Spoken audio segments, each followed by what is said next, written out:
Welcome to Nerve Pinch MMA. My name is Sam Orpilia. I'm your host. And working the camera is my good friend Ralph Jewell.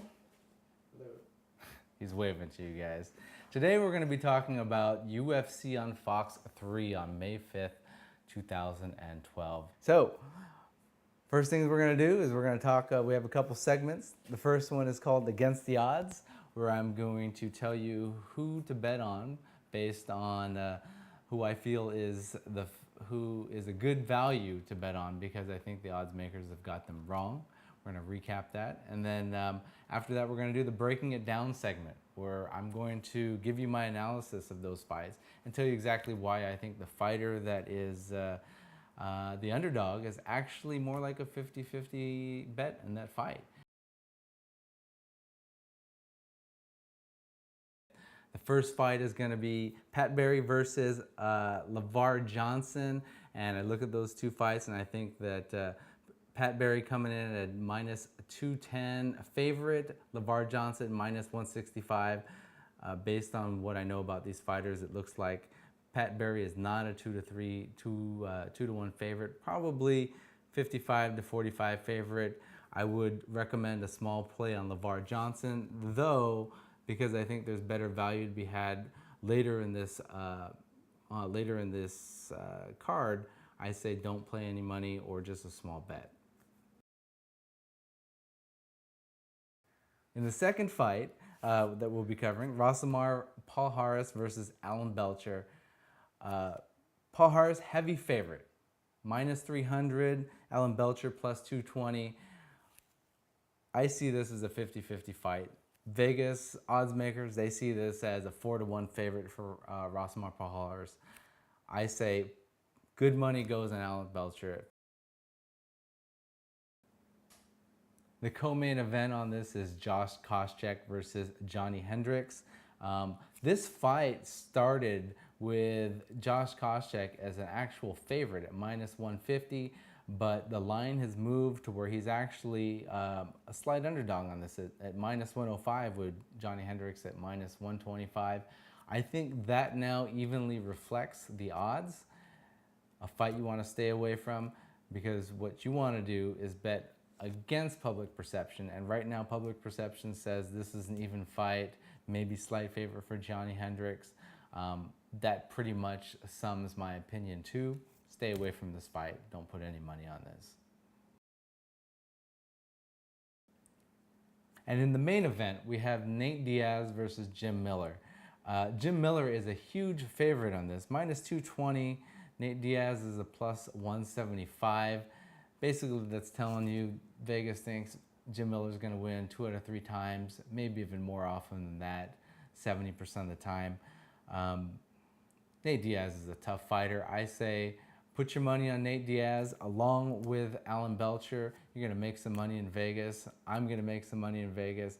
Not a guarantee, but man, I mean, those are just, considering the fact that I think both of those fights, Alan Belcher versus Palhares versus Jim Miller versus Nate Diaz, are pretty even fights, and you're getting almost 2 to 1 odds on both of those fights. It's a no-brainer. Even if you don't win, those are going to be even fights that go the distance, or can be a lot closer than the Vegas odd makers thinks they're going to be.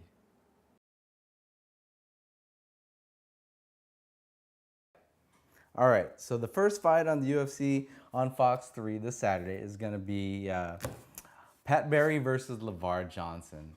And obviously, Joe Silva, the matchmaker, is known for always putting slobber knocker fights, exciting fights, the first fight on TV, so that people will get excited and they'll love watching it, and then they'll stay tuned for the rest of the card. And that's exactly what is going to happen on this fight. You know, Pat Barry is a guy that came from kickboxing, known for his leg kicks, known for his head kicks, and he is probably one of the best strikers in the heavyweight division. The problem is he has terrible submission defense.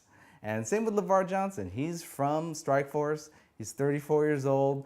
He's fought, what, 21 times, and he's still been submitted like 6 or 7. I think he has 5 losses. 4 of them, I think 5 of them are by submission. He's These are two very similar fighters. They're both in their 30s. The difference between them, though, is that Pat Barry has exposure. And Pat Barry has been around in the UFC for a couple years, and people know him. If you look at his last two fights, he's fought Christian Moorcraft. It was a fight he had to win because he had just lost two in a row. And if he hadn't won that, he was in danger of being cut from the UFC. And unfortunately for him, he won. Fortunately for us, he won because we love watching Pat Barry fight. He's a great fighter. He's a guy who brings it. He's a guy that always has heart. I mean, that speech that he had when he won Fight of the Night and he won Fight of the Night, Knockout of the Night. He said he had like $20 in his bank account and he was eating ketchup or whatever it was. That was one of the most exciting things I think I've ever seen live at a pay-per-view.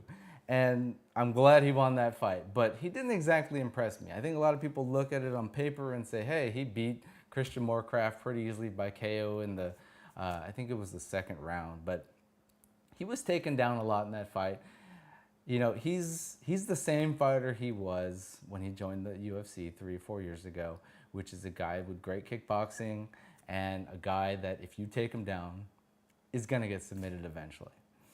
We don't know too much about LeVar Johnson, though, because LeVar Johnson was from Strikeforce. He's almost the same mold as Pat Barry in that he's the guy that just likes to bang. He's a big guy, though, 6'4", big reach advantage over Pat Barry.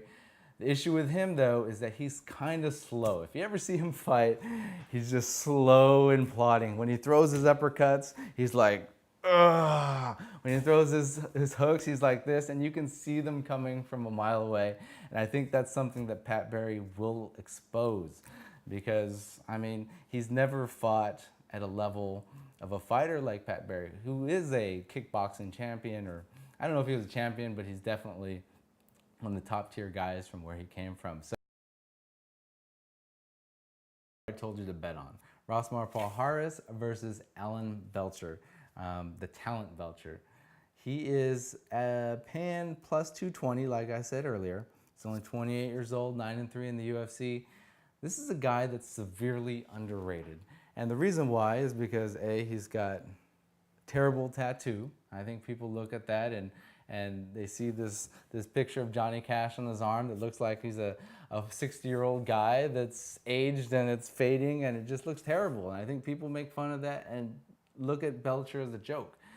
He's had some injuries where he's only fought once in 2010, once in 2011. I think people have forgotten who Alan Belcher is as a fighter. He's a really good guy, and I think Palhares has been really active in the last 2 years, so people remember freshly what he's done and have forgotten what Alan Belcher has done. But at 9-3 in the UFC, he's beaten some good names like Dennis Kang, Jason McDonald, Wilson Govea. Recently, he lost a split decision to Akiyama, but in my opinion, a lot of people's opinion, he actually won that fight. So he could easily be 10-2 in the UFC. This is the fight you want to bet on because he is paying 220. He's every bit the fighter that Palhares is, and I think the public has undersold how good he is as a fighter.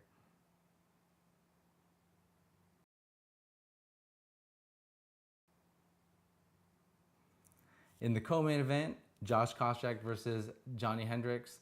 As I said before, this is being evaluated by the odds makers pretty good at this point. Even fight. Both these guys have a common fighter in Mike Pierce. It was a tie, or pretty much it went to a split decision, I think, for both of these fighters. There's not much talent separating these two guys. There's no reason to bet on this fight because it is pretty much evaluated correctly. And if we're looking at it from the point of view of how can I get the most value out of my money when I bet on the UFC, this is the type of fight you want to avoid. And lastly, our main event, Nate Diaz versus Jim Miller. The main reason I think that Nate Diaz is actually a favorite in this fight, or maybe 50-50, but in my opinion the favorite, is that I think a lot of people have forgotten this is not a 3-round fight. This is a 5-round fight. And the longer a fight goes, the more it favors a Diaz brother. You look at Nick Diaz, you look at Nate Diaz, These guys have incredible cardio. They're impossible to knock out. They're impossible to submit. The longer it goes, the better chance they have to impose their will because they don't get tired. And he's got good boxing. He showed against Takanori Gomi. He's got, and also he showed against Donald Cerrone where he just annihilated him. I think he landed 82% of his strikes in that fight. Just unheard of numbers in the UFC. He's just the type of fighter that you don't want to fight for 5 rounds.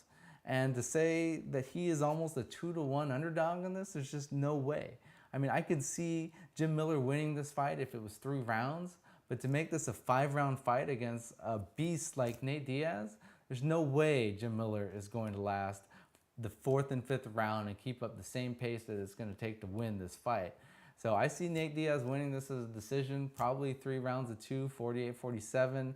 I wouldn't even be surprised if he submitted him or knocked him out by strikes, TKO, sometime in the 4th or 5th round. So thank you for joining me on the first episode of Nerve Pinch MMA. You can join me on Twitter at Nerve Pinch MMA. I'm going to be in Vegas this weekend, Friday, Saturday, and Sunday, to watch the UFC on Fox 3 fights. I'll be there betting on my fights, hopefully tweeting pictures with me winning money. If you have any questions, you can tweet me at any time. So until next time, pinch somebody.